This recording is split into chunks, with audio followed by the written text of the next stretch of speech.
This week, we take on some street level happenings from the Marvel Cinematic Universe as we give our take on all the craziness that went down in season 1 of Daredevil Born Again. We also talk about a lot of other fun stuff happening out there in the pop culture universe to get us ready for some fun things to come. Welcome to the Infinite Taylorverse.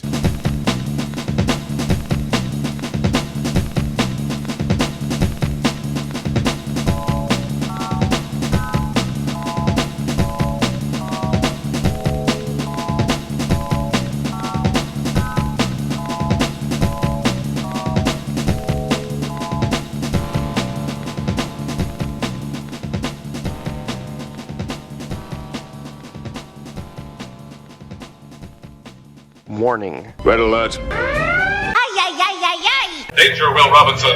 Danger. That's the emergency alert. This episode is full of spoilers for some of the latest and greatest nerdy movies and shows. Spoilers. Listener discretion is advised. What's up, everybody? Welcome to the Infinite Taylorverse podcast. I'm Billy Taylor. I'm Taylor Oxner. And this week, we got a lot of fun things to talk about. We're going to break down Daredevil and talk about a couple other things. But before we jump into that, Taylor, what have you been nerding out about this week, man? This week, as you all probably know who already listened to this, was WrestleMania weekend. And it was crazy, to say the least. Like, so many surprises, so many emotional moments, good and bad. You know, it's funny how WrestleManias work. You'll have like one that'll end up on a high note, and then you'll have some that'll end on like, what? It was such a betrayal. You know, this was more of like a betrayal, like the bad guys are winning kind of thing, especially on the second night. So there was like at the end kind of a feeling of like, oh no,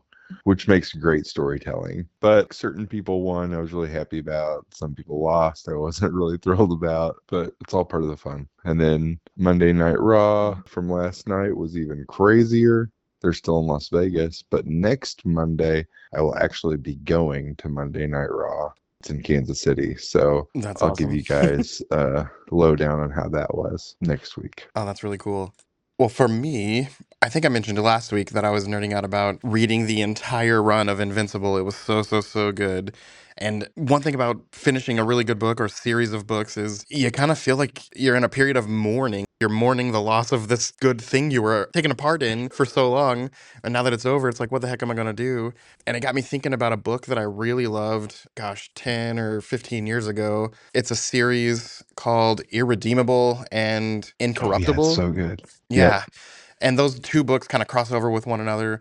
One is about a hero who becomes a villain, and one is about a villain who slowly becomes a hero to stop that hero turned villain. And I just remember loving that book, but not remembering full plot points other than what I just said. So I picked that book out of my old collection, and I've just been reading through it, and I'm about 15 issues in so far, and it is so good. It is such a good book.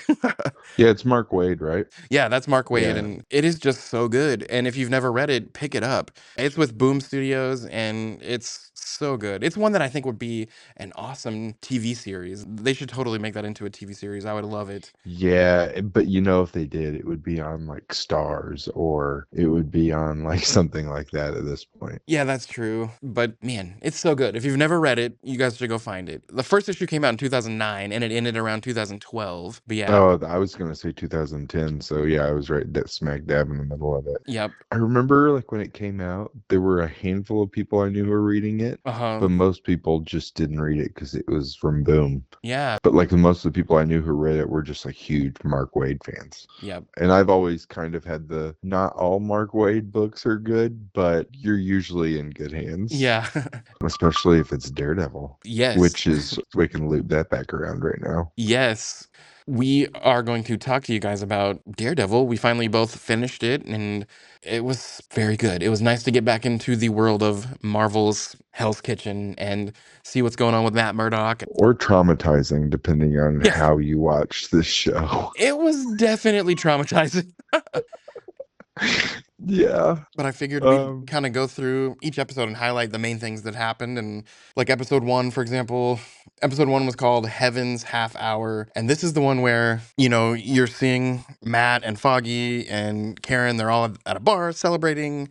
Long story short, Bullseye comes in and kills Foggy. And then it appears that Matt kills Bullseye, but we learn that that didn't happen. He somehow healed from all that. And then Fisk becomes mayor by the end of the episode. And that was kind of the main thing happening in episode 1. A whole lot of craziness. Yeah, and Fisk is going up for mayor as well and winning. Yeah, he won. Well, no comment, but yeah, these things happen. Yeah, And then we got yeah, episode 2. It's called Optics. And then we have the character Hector Ayala, who is also known as the White Tiger. He comes upon these two men beating a guy on the subway platform, and he tries to stop them. And one of these men accidentally falls in front of the subway and dies. And you find out these guys are corrupt police officers. Hector goes to jail, and Matt stumbles upon him and realizes he's not lying with his, extra senses that he has about these things. And he decides to take on Hector as a client and represent him.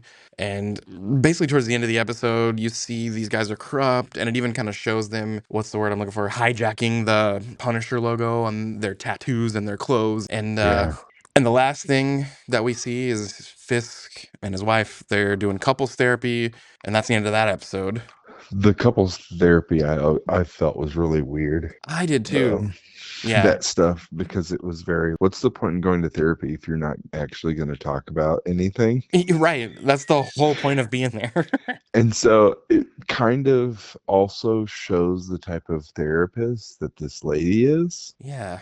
As much as you like her and you know that Matt and her are a thing, I don't know if you mentioned that already, because Not yet. that's Yeah. like, yeah, but she makes really questionable decisions. Yeah. And And it's from like right off the start. It was something that, I just know about, and it was one of those things where I was just like, that's a really weird decision to make. yeah. But anyway, And she seems like a good person, but then all along is also making these very self-serving decisions. yeah. Let's see, we get on to episode 3. This one's called The Hollow of His Hand. And this is the court case episode, and Matt and Hector win the court case.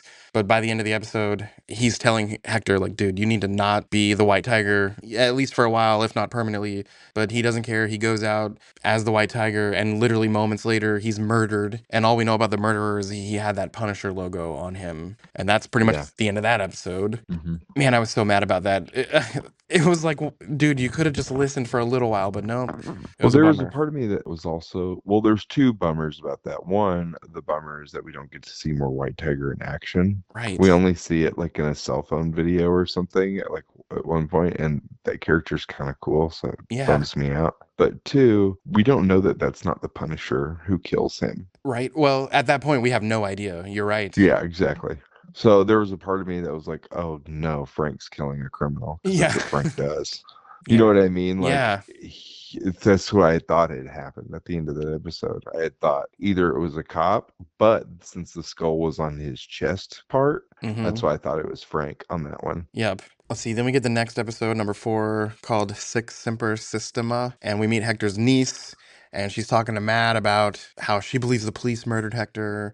And Matt goes and looks around the crime scene, and he finds a bullet casing, which happens to have the Punisher's logo on it. And he tracks down Frank Castle in this episode to talk about the misuse of his symbol, and, did he know anything about this or whatever? And they have a fun little chat. But and then by the end of that episode, we learn about Vanessa having an affair with this guy named Adam while Fisk was gone.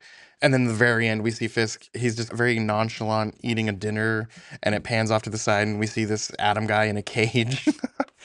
Oh, and then we kind of get introduced to Muse, who happens to be draining blood from a victim, and that's the very end of the episode. Yeah. A lot going on.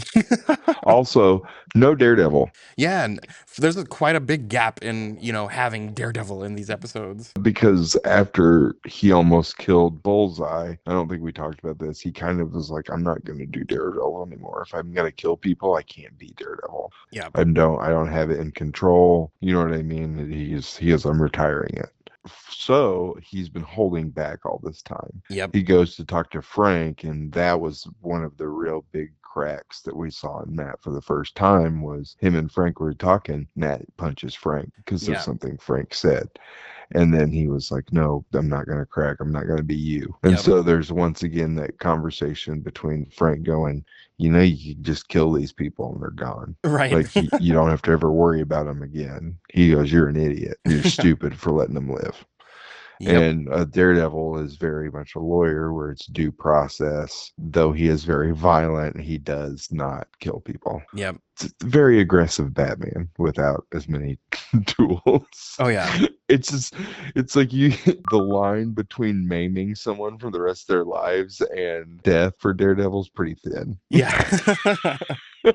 So like, yeah, you might have not killed him, but he might want to be dead. You know what I mean? So Yeah. just take that into account. And when Frank is around, that line gets blurred even more because, when you're with friends, Yeah. or When in Rome.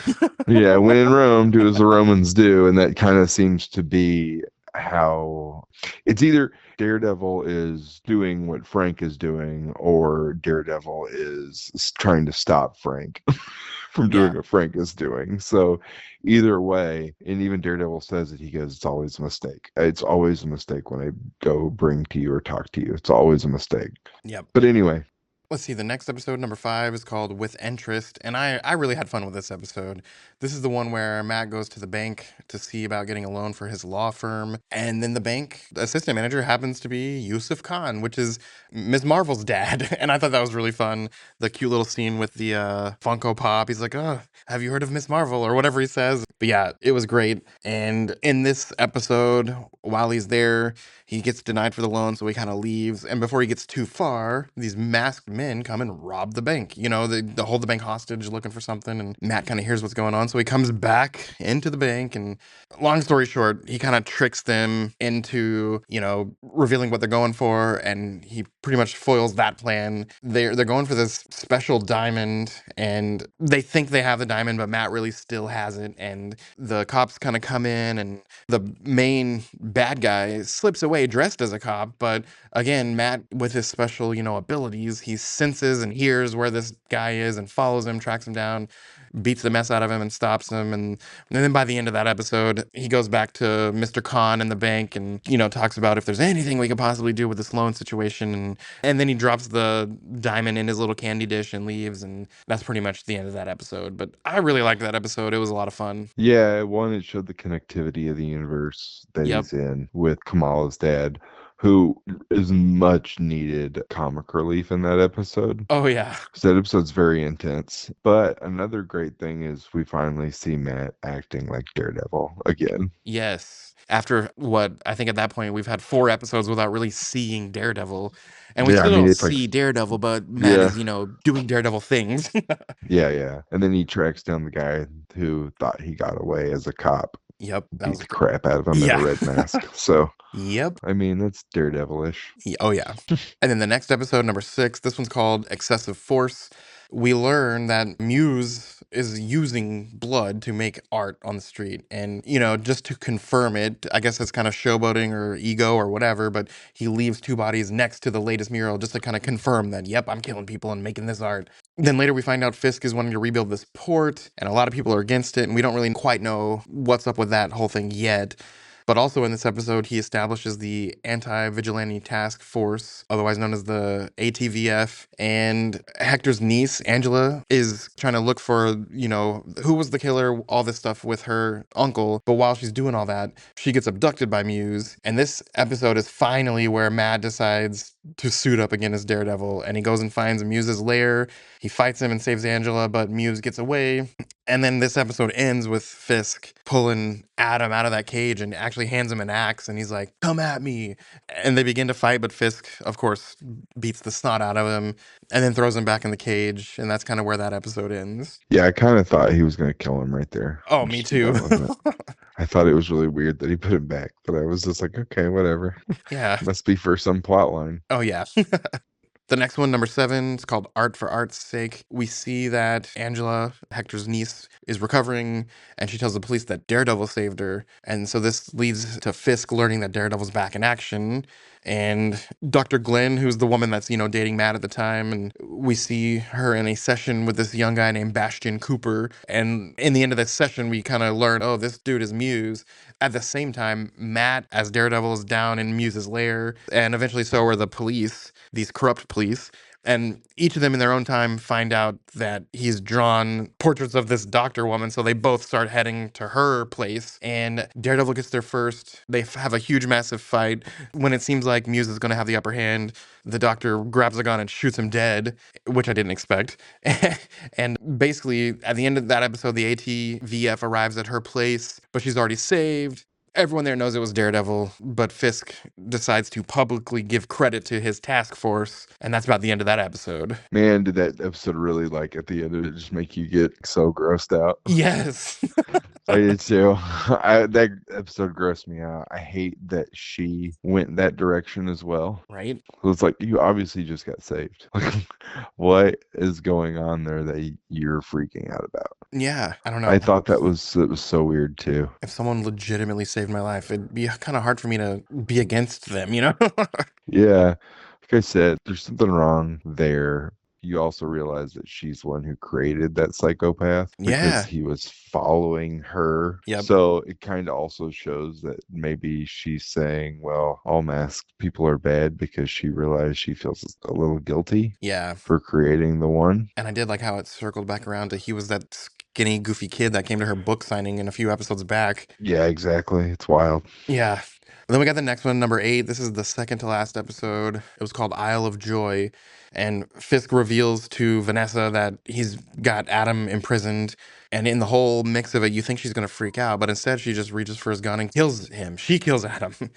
And also in this episode, Matt realizes that Fisk is one of Dr. Glenn's patients, which makes him freak out a little bit, rightfully so, and it kind of puts a strain in their relationship a little bit. And he also begins to learn that on the night of that first episode, Foggy was celebrating, and he starts putting 2 and 2 together, and it makes him realize is that if he was celebrating early, he knew he had like an ace in the hole, and that he wasn't just randomly killed. Someone must have been sent after him. And so at this point, he thinks it's Fisk because it's kind of tied to that whole Doc thing. And by the end of the episode, though, they're at this ball that Dr. Glenn was invited to, and Matt showed up as her +1. And he realizes that it was not Wilson Fisk. It was his wife, Vanessa, that put the hit on Foggy. And the episode kind of ends with Bullseye has escaped, and he's about to assassinate Fisk. And for some reason, Matt decides to jump in front of Fisk and take the bullet. But that's the end of that episode. Matt gets shot. He's down. Episode ends. Yeah, it's crazy. I know. You look at all these heroic things these people do. And in this case, it wouldn't have even been him killing Fisk. I don't know. It would have stopped a lot of future bad things from happening if he just didn't Yeah. jump in there. But he's a hero. What's he going to do? And then this leads us to the very last episode, episode number 9. It's called Straight to Hell. And it is confirmed that Vanessa hired Bullseye to kill Foggy. They have a flashback scene all about it and everything. Matt wakes up in the hospital, and Fisk realizes Matt's in the hospital, and he cuts the power to the entire city of New York and tells his guy, Cashman, to go kill him in the hospital. But that doesn't work out. He escapes. He makes his way back over to his apartment, and when he gets there, Frank Castle's there. And again, funny little conversation goes on. They realize the AVTF is in the building, so they get ready to have a big fight, and these guys come in, including that guy, Officer North, the corrupt guy from the beginning. Basically, it's confirmed that he murdered Hector, and stuff's about to blow up and all kinds of stuff, so they have to flee the apartment. And then, much to everyone's surprise, when they get down to the street level, there's Karen Page in her car, and she's like, "Get in," and they drive off, and they start talking about the case that Foggy had to be, there was a hit on him. It had nothing to do with a random event. He had a hit on him from Vanessa. Eventually, Matt and Karen go to their old storage area and start looking for the case files. And as they're reading through, they learn about all the stuff going on at the docks and how anything that happens there is kind of not on U.S. soil, and all kinds of stuff can happen there, including money laundering and all kinds of other stuff. And that's why Fisk wants to rebuild the docks in his name and all this stuff, because he can do a lot of bad and get away with it if that's going on. So the scene moves back over to where Fisk is at the docks, and we see he basically kills that Officer Gallo guy, just rips his head in two, which is crazy. Yeah, that scene was just, I didn't think they were gonna show it. Oh, And it I was just know. like, I was just like, oh, Wow, I know I looked over at my wife and said, "That was not very Disney of them." I Yeah. know. It just once again proves the fact that when all those people were so worried about Disney buying Marvel, and they're like, oh, they're gonna make everything kiddish, and it's just Yeah. like, well, That is not what once happened. once again, it's they're using the company to make them money, and all they can Yes. do is put Captain America shields and Iron Man suits and purple, pants and Spider-Man armor on Yeah. Mickey's, and they're still making their money. It's just a way for them to be able to use that stuff Oh, for yeah. their stuff too. But Marvel was making money. Like it's crazy. Yeah. Well, let's see. After that, Fisk declares martial law and outlaws vigilantism. And we see that he's also caged a whole bunch of people that were wanting to oppose him, including Frank Castle. And The swordsman. yeah, the swordsman was there, yep. And he's talking to that Dr. Glenn character and appoints her as the mental health commissioner of the city. And he basically sets up a whole lot of bad stuff that's going to probably be happening in season two. And then the episode ends with Matt being in the bar that they hang out at. And he's basically recruiting all the good cops in the city to help save the city. And then the episode ends, and there's a post-credits scene where we see Castle in a cage. And we had this conversation earlier about how much of these cops idolize the Punisher, and he was using that to his advantage and was telling the guy to get out, come over here and take a look at this. And he basically grabs the guy, gets his keys, and breaks out. And that's the end of that. And season one is finished. I read something online about that, and it was like how Punisher, when he went up to Red Hook, how he was fighting, like he was trying to get caught. Yeah, that could be. And because, like, if you think about, like, Frank Castle, is he one of those guys who wants to just do minimal damage going in, or is he one of those guys who wants to kill every single one of them from the Right. inside out? The way he thinks isn't the way heroes think. You have to remember that Frank Castle is a psychopath. Yeah. You are locked in there with him and not the other way around. Especially now that he has a team of other masked people behind him. Uh-huh. It's kind of it's going to be interesting. Yeah, I can't wait to see what the heck comes up with Frank Castle. And I wonder if we're going to see the whole Punisher, Marvel short movie, whatever they call them, before season two of Daredevil, which one final thing about Daredevil, they did release that season two will be out March 2026. So Too long. It's too long. I know. But at least, that's a year, not a year and a half, not 2 years or whatever. Yeah. The last thing we had with Marvel this week was they released a full length trailer for Fantastic Four First Steps. Oh my god. Oh my god. Oh my god. Yeah, it was awesome. Do you have any lack of faith in this movie at this point? At this point, I don't. I'm so excited for it, and I'm kind of glad they went with the whole parallel universe situation here, so they can just kind of go ham and make it their own thing and go crazy. But then we got the multiverse, so we're gonna pull these guys back in. Yeah. How did you feel about Galactus's feet? That was funny, just I stomping thought through the city. I know. I thought that was funny too. Saw somebody complaining about how Silver Surfer's a female. Do we have to keep doing this over and over and over again? This character, it does not matter. You can gender swap it very easily. It's so irritating. But she looks great. The whole like board flip thing to get Uh-huh. Human Torch off was sick. And to your point, in the comics, there was a female Silver Surfer. Her name was Shala Ball, as opposed to Norrin Rad, who is the male Silver Surfer. And this continuity, this version, is just using her instead of him. It's not like they purposefully changed him into something else. You know what I mean? Yeah. And So it's just I don't even get my undies in a wad when they change things, but this wasn't even a change. They're just using a different character.